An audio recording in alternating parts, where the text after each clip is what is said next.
하나님의 말씀은 사무엘상 13장 20절에서 23절 말씀입니다.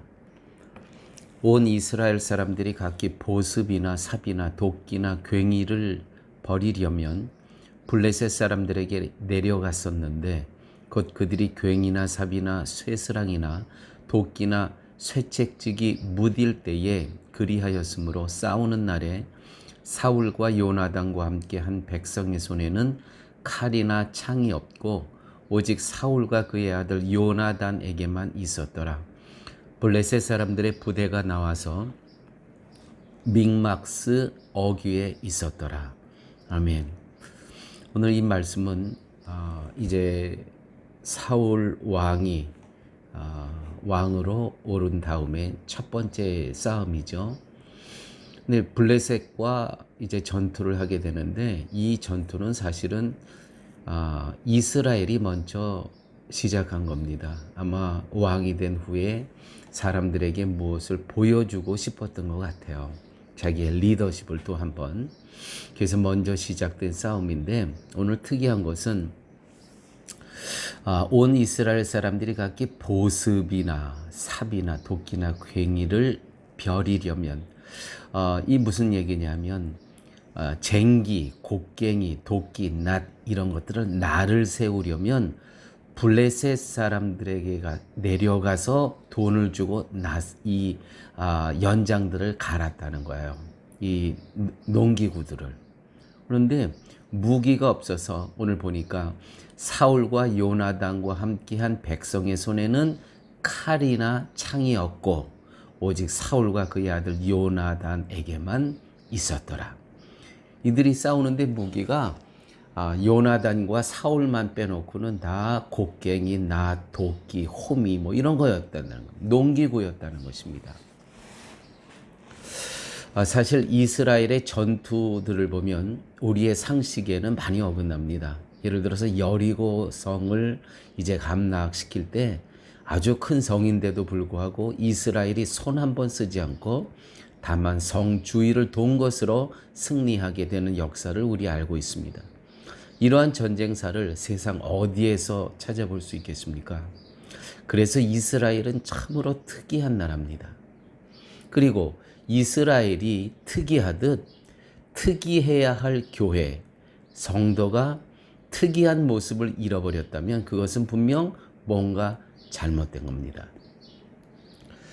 비록 블레셋이 이스라엘에게서 철공을 없앴다 할지라도 이스라엘이 하나님만 신앙한다면 그것은 결코 문제될 게 없습니다. 왜냐하면 이스라엘의 힘은 하나님이시기 때문입니다.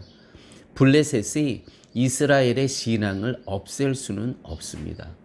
또 우리가 다음 주에는 이제 사무엘상 14장을 볼 텐데 14장에 이렇게 도끼, 호미, 낫 이와 같이 농기구를 갖고 나간 이 싸움이 이깁니다. 블레셋을. 이기는 이유는 하나밖에 없죠. 여호와 하나님께서 싸우셨다는 거죠. 그러므로 이스라엘이 하나님만을 신앙한다면 철공이 있든 없든 상관없이 신앙이 이스라엘의 무기라는 것입니다. 하나님이 이스라엘을 이렇게 대하시는 이유는 무엇입니까? 그것은 이스라엘은 자신의 힘으로 사는 것이 아니라 하나님의 의로 살아가는 민족임을 가르치시기 위함이었다는 것이죠. 이스라엘은 천국을 향하는 민족입니다. 따라서 천국 향에 필요한 것은 하나님의 의, 예를 들어서 이것 하나님의 의란 곧 십자가의 예수 그리스도의 보혈의 은총일 뿐 무기가 아니었음을 가르치시기 위함이었다는 것입니다. 저희 지금 사랑의 교회는 교회를 다시 신축하고 있죠.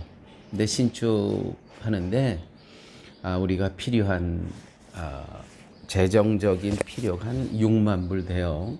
그런데 우리가 기도하면서 지금 준비했는데 한 2만 불 정도 돼요. 나머지가 없습니다.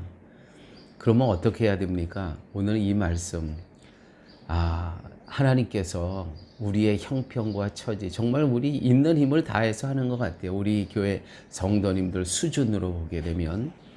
그런데 그러면 하다가 중단하겠습니까? 중요한 것은 이 지금 신축이라는 이 영적인 싸움, 우리 태풍이 우리 교회 지붕을 날려보내지 않았습니까? 저는 이것도 영적인 싸움이라고 봅니다. 그런데 이 영적인 싸움이 하나님께서 함께 하실 때 돈이 조금 있고 없고 또 재정부에 돈이 좀 여유 있게 있고 없고 그렇게 문제 아니라고 생각합니다. 정말 하나님께서 이 교회를 신축하는 것이 하나님의 뜻이고 또 저희들은 부족합니다. 하나님께서 하나님은 이 모든 것을 다 아시는 하나님께서 이 일을 하나님께서 친히 하실 줄 믿습니다. 우리의 신앙의 고백 위에 너희는 먼저 그의 나라와 그의 의를 구하라. 그리하면 어떻게 되는 겁니까? 그리하면 하나님께서 하시리라는 그 믿음만 있다 그러면 하나님께서 온전히 우리의 교회의 신축도 다 마무리해 주실 줄 믿습니다. 자, 이것은 우리에게도 그대로 해당되는 말씀이죠. 오늘날 이스라엘인 성도는 하나님을 믿는 이들입니다. 그렇죠. 우리가 이스라엘이에요. 오늘날 이스라엘인 성도는 우리는 하나님을 믿는 이들이에요. 그렇다면 저와 여러분이 향하는 곳은 과연 어디입니까? 세상과 천국 두 곳을 향하고 있습니까? 성도는 오직 향하는 것이 천국을 향해 가는 존재들이라는 거예요. 두 군데를 향해서 갈 수가 없습니다. 그러면 천국에 가기 위해 필요한 것은 무엇입니까? 예수님의 의가 아닙니까? 때문에 성도에게는 예수님의 의만 있으면 되는 것이고 예수님의 의를 믿으며 살아가는 것이 곧 세상을 살아가는 무기라고 말할 수 있는 겁니다. 비록 세상이 볼 때는 칼과 총 앞에 나무 막대기를 가지고 싸우려고 하는 웃지 못할 모습에 지나지 않겠지만 바로 다윗의 모습이죠. 다윗이 골리앗과 싸울 때의 모습. 세상을 보는 시각은 쟤네들 미쳤다. 그렇죠. 그런데 세상을 보는 것이 아니라 천국을 보고 살아가는 우리에게는 예수님의 의를 바라보고 사는 것보다 중요한 것은 없음을 아셔야 됩니다. 마지막 날 우리의 운명은 예수님의 의를 믿는 믿음에 달려있기 때문입니다. 그래서 현대를 살아가는 성도는 무기 같지도 않고 힘도 되지 않는 것 같은 예수 그리스도를 붙들고 있는 이상한 존재일 수밖에 없습니다. 이렇게 보여져야 합니다. 세상에 갖고 있는 사람 똑같이 무기 갖고 있고 돈이 곧 나의 힘이다. 이렇게 보여지기를 원합니까? 아니에요. 우리는 예수 그리스도의 의, 그 십자가의 공로만 갖고도 우리는 무난히 천국에 갈 수 있다는 그 자신감, 당당함이 우리에게 있어야 된다는 것이죠. 세상이 힘을 자랑할 때 나는 자랑할 힘이 없다는 것으로 낙심한다면 스스로 성도의 당당함을 포기하는 것입니다. 세상이 힘을 가시하고 자랑할 때 성도는 예수님의 십자가의 은혜를 말할 수 있어야 하고 독생자를 보내신 하나님의 사랑과 자비를 자랑스럽게 선포해야 됩니다. 이것이 우리의 무기가 된다는 것이죠. 우리는 세상에서 영웅이 되기 위해 살지 않습니다. 오직 믿음의 영웅으로 살기를 힘써야 한다는 것이죠.